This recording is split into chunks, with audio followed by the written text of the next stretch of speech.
'yan kasashen duniya suka taru suna nuna al'adu ne, 'yan Najeriya su iya nunawa. Assalamu alaikum jama'a, sunana Aisha Mukar. Ku zo ku gani. Kun ga dai muna zuwa gashi nan jalof ɗin shinkafa har ta ƙare. Wannan ya nuna cewa abincin Najeriya ya samu karɓuwa kenan.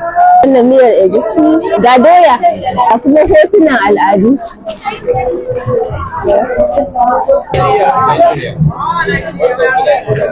Zan noma shinkafa da wake da tarugu. Mutanen Saudi su kuma sun kawo shayi da dabino ga kuma lalle har lalle suke wa mutane. Nan kuma shine dandalin da mutanen kasashe suke nuna rawar al'adunsu, kamar ga 'yan kasar Indonesia nan su ma suna nasu rawa. Su kuma mutanen kasar North Korea sun kawo hotunan shugabanninsu. Su kuma mutanen kasar Eritrea kayan al'adunsu suka zo nunawa. Su kuma mutanen kasar Yemen suna nuna turaren wuta, gine-ginensu da kuma shayi. Mutanen kasar Gini kuma sun kawo plantain da miyar albasa. Ga mutanen kasar Cambodia.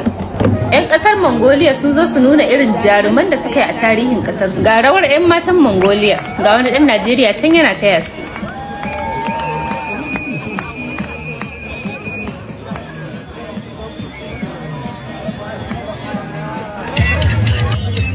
Ga kuma 'yan matan kasar Thailand.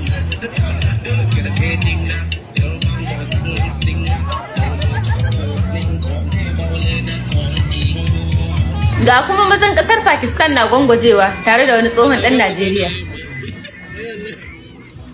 To da a cikin ƙasashen nan mutanen wani ƙasa ne suka fi burge ku? Ku rubuta min a comment.